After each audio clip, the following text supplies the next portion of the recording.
Do you know how to pronounce all your players' names? Or better yet, do your fans know how to pronounce all your players' names? Welcome back to Translation Timeout. Today we're going to talk about why names matter. I've included a handout in the description below that you can use to sit down with your players and talk about preferred names and how to best pronounce them. And if you have questions at any time, please leave a comment below or email me at translationtimeout@gmail.com. So I have a new player. His name is Gerge. Why can't I just call him Greg? That's easier. Well, names are a very important part of our identity. In many cultures, there are traditions about how to name children, like naming them after ancestors or qualities you'd like them to have throughout life. And some countries even have what's called a name day that's celebrated like a second birthday. Names can be an important cultural link as well as a source of pride, but they can also be a source of anxiety. I know a lot of people who are sort of embarrassed about introducing themselves because they're just waiting for someone to comment on how different their name is or ask them to repeat it a bunch of times. Or I've even heard people say, I'm not going to try to pronounce your name because I'm just going to say it wrong. And you might think you're being polite by not trying to mispronounce someone's name, but you're really just calling more attention to how different or weird they are. And not everybody likes to be singled out for something like that, especially when they like their name.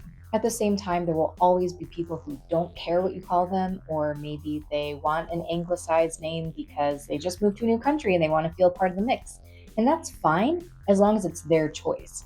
The issue is that a lot of times we make that choice for people and we decide their name is too hard for us to say, so we're going to call them something else. And that's not really fair. And by the way, it is okay to ask someone how to pronounce their name. Just do it discreetly without making a big scene around a bunch of people. And when you do figure out how to say their name correctly, share that information. There are a lot of fun ways to do that with your fans. For example, every year the NHL puts out a phonetic guide of how to pronounce different players' names, and that's available for anyone to access on their website. NHL Europe put this video together of different players pronouncing their names, and it went viral and everybody loved it. And a lot of NCAA teams have embedded a pronunciation guide on their roster page where the athletes are introducing themselves. They do it with all teammates, so it's not singling anyone out.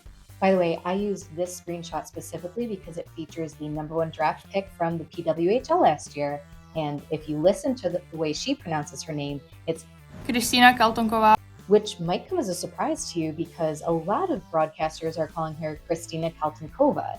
It just shows that they didn't take the time to figure out how she pronounces her name, even as one of the best players in the world right now. An even more recent example is the Finnish player Konsta Helenius. He's been called everything from Konsta Helenius to Konsta Helenius. I actually asked a Finnish speaker about this one and how she would pronounce his name, and she said neither of those pronunciations are correct and don't follow the rules of Finnish at all. So an interesting perspective that understanding a little bit about the language origin of your players' names can actually help you pronounce it better. But getting back to Ms. Kaltunkova, if you look at her name, you may notice that there are some marks over some of the letters. We don't have these in a lot of English words, but they're called diacritics, and in most languages, I would say diacritics are actually critical. They can change meaning, stress, length, and pronunciation of words. In French, for example, these are both pronounced ou, but one means or and one means where.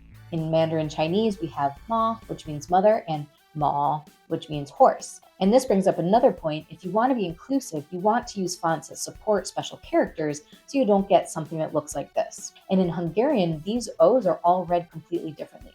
O, and So those diacritics do mean something, and they should be kept in your players' names whenever you're writing them. It doesn't take a lot of effort to pronounce and spell someone's name correctly, but it makes a huge difference in helping someone feel included on the team. Use today's handout to sit down with your players and let them lead the conversation about their preferred names, how to pronounce them, and think about the ways that you might share this information with your audience. Reach out if you have any questions and stay tuned for my next video, which will be the first of a 3-part series in interviewing international athletes. Thanks for watching and see you again soon.